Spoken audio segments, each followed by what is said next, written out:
Bienvenidos a esta sesión. Vamos a analizar la unidad de aprendizaje ISR Personas Físicas. Vamos a analizar la tercera subcompetencia en el presente objeto de aprendizaje enfocado al régimen simplificado de confianza en un aspecto muy específico que van a ser las actividades primarias. Como objetivo general, tenemos que el alumno analizará y aprenderá la forma de determinar el impuesto sobre la renta por el régimen simplificado de confianza cuando realiza actividades agrícolas, ganaderas, silvícolas o pesca. Como objetivos específicos tenemos los siguientes: generalidades del reciclo, actividades primarias, exención de ingresos por actividades primarias. Como introducción al capítulo 2, sección 4 del régimen simplificado de confianza, vamos a hablar sobre un aspecto que implica este régimen, y es precisamente que es un régimen de beneficio. ¿Esto qué quiere decir?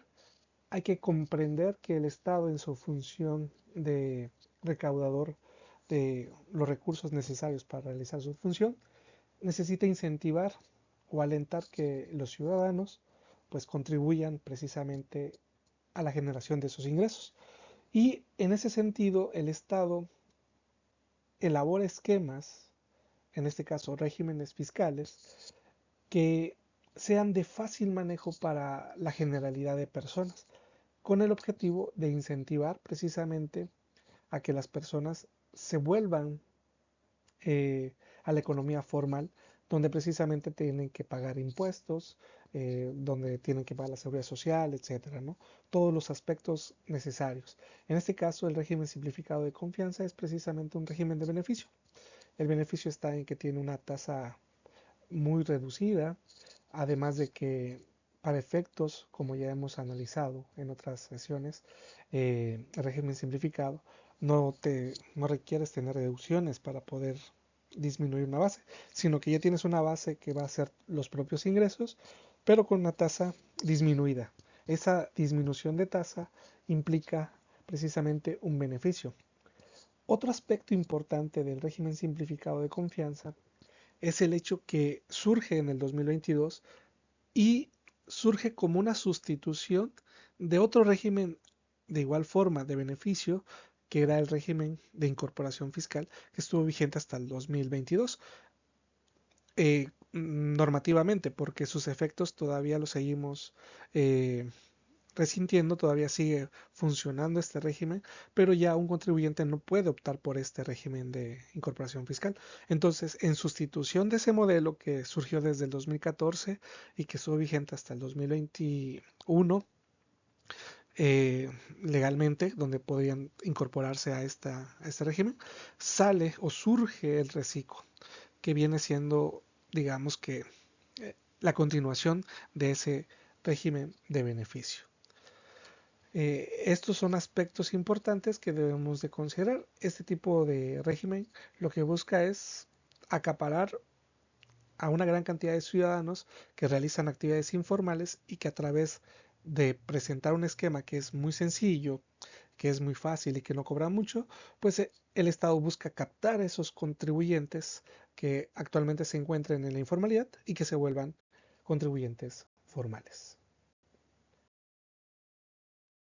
En la reforma de 2022 hubieron varias modificaciones importantes, y uno de los aspectos es que dentro del régimen simplificado de confianza permiten que tributen las personas que realizan actividades primarias, actividades que tienen que ver con la agricultura, la ganadería, la pesca y las actividades silvícolas.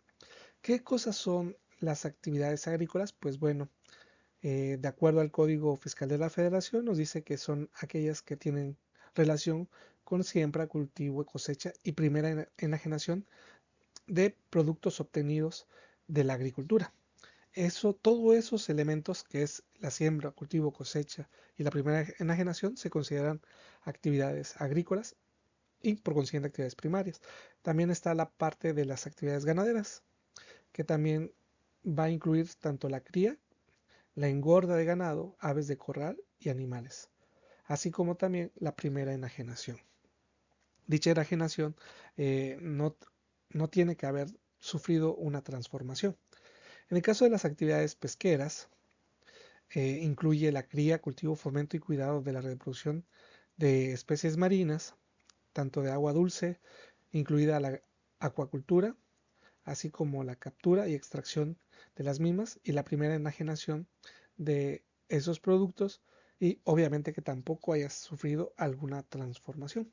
Y finalmente, las actividades de silvícolas son las que se refieren al cultivo de los bosques, montes, la cría, la conservación, restauración, fomento y aprovechamiento de vegetación de los mismos y la primera enajenación de sus productos, que de igual forma tampoco hayan sufrido alguna transformación industrial. Estas actividades, estas cuatro actividades, agricultura, ganadería, pesca y silvícolas, vamos a considerarlas como actividades primarias, que son las que vamos a analizar precisamente en este tema, en el régimen simplificado de confianza. Orden de ideas, en el régimen simplificado de confianza, permite o otorga una exención de impuestos a las personas físicas que se dediquen precisamente a estas actividades primarias, que ya habíamos mencionado que eran las actividades agrícolas, ganaderas, silvícolas o pesqueras. Y nos dice que la exención va a consistir en que pueden obtener ingresos que su importe sea igual o inferior a 900,000 pesos. Obviamente son ingresos efectivamente cobrados. Recordemos que en el caso de las personas físicas se manejan a través de flujo de efectivo de manera general. Esto quiere decir que para que consideran un ingreso acumulable para efectos del impuesto sobre la renta, tienen que haber cobrado ese ingreso. En este caso, es importante considerar que en el caso del sector primario, la ley de impuestos sobre la renta, en el artículo 113 establece que estas actividades primarias tendrán una exención de hasta 900,000 pesos por año. Continuando con el tema, ya previamente analizamos que la ley del impuesto sobre la renta concede una exención a las personas físicas que tributan en el régimen simplificado de confianza cuyos ingresos no excedan de 900,000 pesos. Bueno, en este caso cabría hacernos una pregunta: ¿y qué sucede si tengo ingresos superiores a 900,000 pesos? ¿Cómo procedería una persona física que tributa en este régimen respecto al pago de sus contribuciones? Porque recordemos que la ley nos da un límite que va a ser exento, pero ¿qué pasa con el ingreso que supere esa cantidad? Bueno, el ingreso que supere esa cantidad va a ser objeto del impuesto sobre la renta, es decir, va a ser un ingreso gravado. En este sentido es importante analizar que este límite puede haberse rebasado en el primer mes, en el segundo mes, en el tercer mes de un ejercicio. El chiste es que en el momento en que se rebase esa cantidad, los ingresos posteriores a 900,000 pesos van a ser ingresos grabados y que por consiguiente van a pagar el impuesto sobre la renta en los términos de dicho régimen. Continuando con el tema, recordemos que ya la ley nos dijo que como contribuyente de régimen simplificado de confianza que me dedique a actividades primarias, tengo una exención de 900,000 pesos. Si bien es cierto, entendemos que a partir del peso adicional a 900,000 pesos ya va a pagar impuestos, la ley es un poco oscura en el sentido de que no nos explica cómo podemos o vamos a hacer esa transición de pasar de no pagar impuestos a pagar el impuesto. En ese sentido, la propia autoridad, a través de las reglas de resolución miscelánea fiscal, nos da un poco más de información al respecto, y eso lo podemos consultar en la regla 3.13.10, que nos dice que para efectos del artículo 113E, noveno párrafo de la Ley de Impuestos sobre la Renta, las personas físicas cuyos ingresos en el ejercicio excedan de 900,000 pesos deberán pagar el ISR a partir del mes en que esto suceda. por la totalidad de los ingresos obtenidos, que estén amparados con CFDI efectivamente cobrados en el mes en que se trate. Esto es importante porque aquí nos dice lo que ya habíamos entendido a partir de la redacción de la ley en el 113E, que, oye, contribuyente, persona física, tienes exento hasta 900,000 pesos. Luego entonces, si ganas más de eso, lo demás ya no estará exento y por consiguiente tendría que pagar impuestos. De ejemplificar un poco lo que estamos analizando, a continuación les presento un pequeño ejemplo del caso de un contribuyente que se dedica a actividades primarias y consideremos que en el mes de enero obtuvo ingresos por 500,000 pesos. En el mes de febrero obtuvo ingresos por 400,000 pesos y finalmente en el mes de marzo de 100,000 pesos.